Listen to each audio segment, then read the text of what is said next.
dihadapi ke depan. Ini tentu tidak mudah ya. Apalagi kondisi ekonomi global sedang tidak baik-baik saja ya. Dan juga kondisi ekonomi nasional juga ya dalam 10 tahun pemerintahan Pak Jokowi kan tidak bisa lepas dari pertumbuhan 5%. Dan juga kondisi real di lapangan ya, kita lihat banyak PHK dan sebagian besar generasi muda kita menganggur ya, angka kemiskinan juga masih tinggi, angka ketimpangan juga masih tinggi gitu. Nah sebaiknya kalau menurut saya memang harus fokus ya dan ramping, sebab 46 ini kita bisa bayangkan yang tadinya zaman Pak Jokowi ya itu hanya sekitar 34 kementerian. Nah tentu ini akan menyelesaikan persoalan administrasinya saja mungkin butuh waktu setahun kali ya, mungkin lebih kali ya. Dan sekarang juga itu kan juga tidak mudah Mas menentukan kantornya di mana, stafnya siapa ya, kemudian bagaimana jalur koordinasinya dan seterusnya. Jadi menurut saya pasti tahun pertama ini akan disibukkan dengan persoalan-persoalan administrasi ya, yang mungkin itu tidak akan banyak berdampak terhadap kondisi atau perbaikan terhadap kondisi ekonomi kita. Nah, oleh sebab itu Pak Jokowi benar-benar Pak Prabowo maksud saya benar-benar harus melihat ini sebagai satu tantangan yang harus beliau buktikan kepada publik bahwasanya pilihan ini adalah pilihan yang terbaik. Kita mesti ingat juga kerja kabinet ini kan cuma 5 tahun Mas. Kalau setahun aja atau 2 tahun aja dihabiskan untuk hal yang sifatnya administratif, lalu kapan mau bekerja? Karena sudah pasti nanti tahun keempat, tahun kelima itu sudah akan fokus terhadap pemilu berikutnya gitu ya. Praktis cuma 1 sampai 2 tahun saja. Ya. Dan itu tidak akan banyak bisa menyelesaikan persoalan yang ada. Gitu. Ya, artinya bukan artinya semakin besar semakin mudah, tapi justru semakin banyak tantangan. Baik Mas Handi, tahan dulu sebentar. Kita akan break sejenak. Jangan kemana-mana pemirsa, tetaplah di Breaking News. Tadi rekan-rekan kami sudah memberikan informasi terkini terkait pembekalan dari calon menteri Prabowo dan juga Gibran.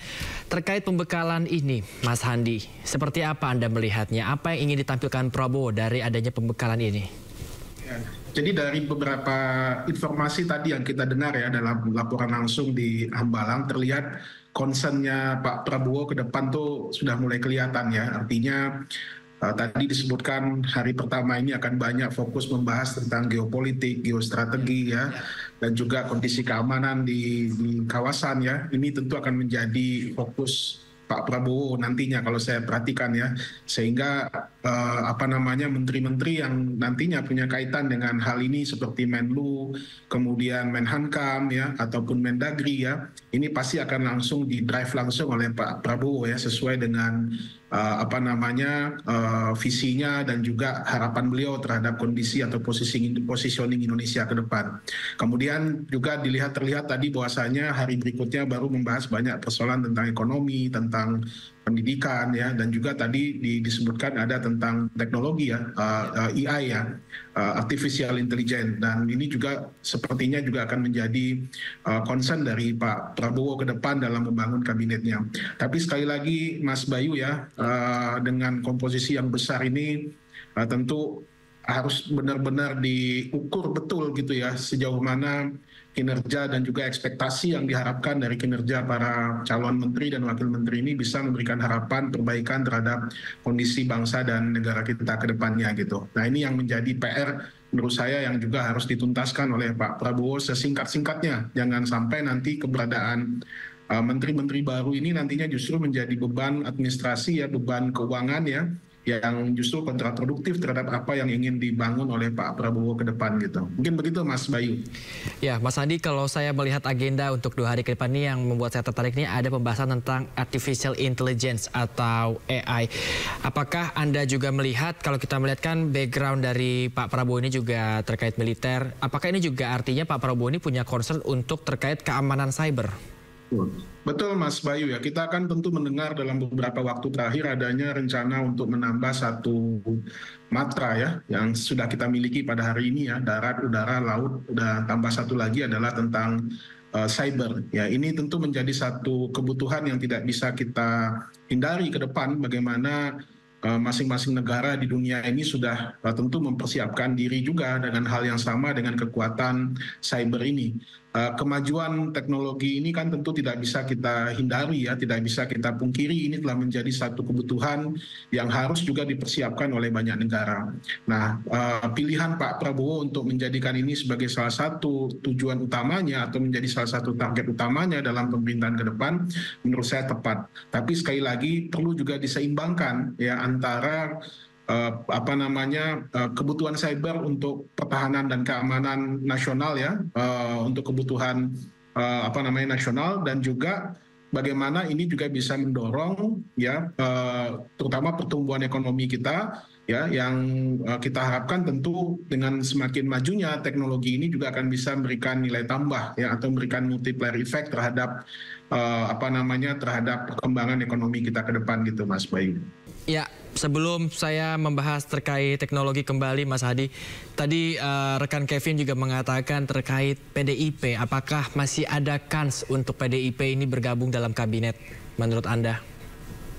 Iya, ya Mas Bayu ya, mungkin kita mesti melihat juga ya komposisi kabinet yang calon menteri yang sudah dipanggil oleh Pak Prabowo sendiri ya. Nah, di situ kan mungkin juga ada beberapa, saya tidak tahu apakah representatif dari PDIP ya, sebab beberapa partai kan juga lebih memilih untuk menunjuk ya kalangan profesional yang mengisi kabinet Pak Prabowo ini, jadi tidak langsung menunjuk kader partainya. Ini mungkin juga bisa menjadi salah satu pilihan ya sejumlah partai politik yang yang berkoalisi dengan atau yang ikut dalam pemerintahan Pak Prabowo sendiri gitu. Jadi walaupun tidak langsung sebagai kader partai, tetapi mungkin representasi dari beberapa nama itu juga bisa mewakili partai politik yang ada. Saya melihat selain PDIP kan juga ada PKS ya, dan juga Nasdem yang tidak langsung mengutus atau tidak langsung menunjuk kader partainya dalam kabinet Prabowo ini gitu, Mas Bayu.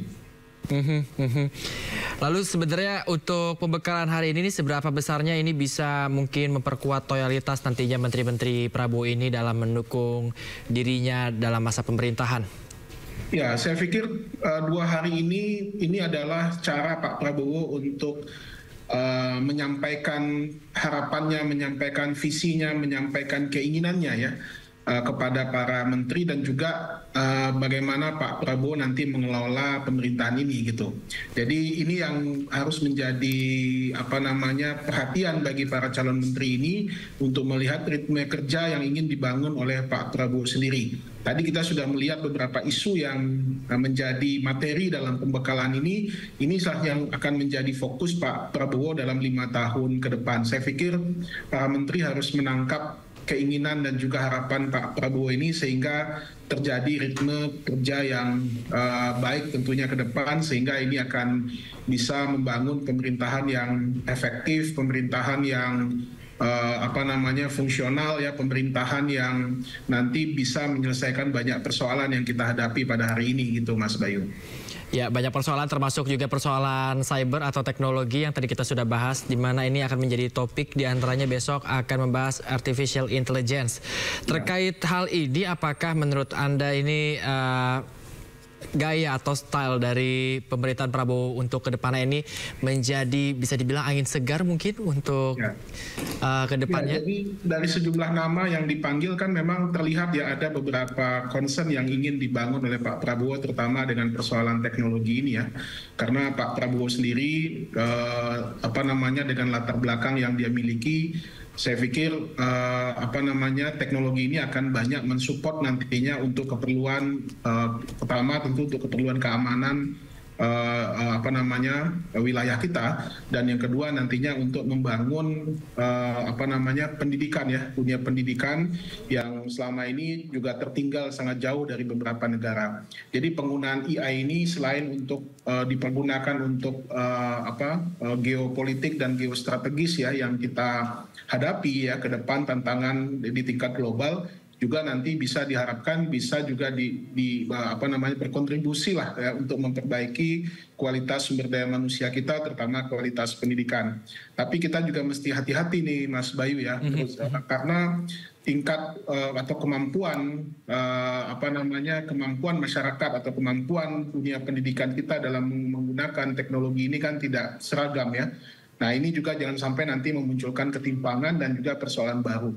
Apalagi kita melihat dalam beberapa waktu terakhir ya, isu kebocoran data, isu tentang bagaimana mudahnya data-data pribadi ya, tidak hanya masyarakat tapi juga data pribadi pejabat-pejabat kita itu bisa dikonsumsi publik gitu ya, karena adanya kebocoran atau keamanan dari cyber ini yang bermasalah. Jadi selain fokus untuk mengembangkan IT ini, juga persoalan keamanan data ini juga atau cyber security ini juga menjadi satu hal yang sangat penting untuk diselesaikan ke depan gitu Mas Bayu. Ya pastinya keamanan data yang selama ini kita baru dekat-dekat ini ya Mas Hadi ya, ini menjadi persoalan utama ya yang terdengar di telinga masyarakat, ini harus segera diselesaikan. Terima kasih banyak Mas Hadi atas waktunya terkait dialog hari ini, sangat mencerahkan Mas Hadi. Terima kasih banyak dan selamat beraktivitas kembali Mas Hadi.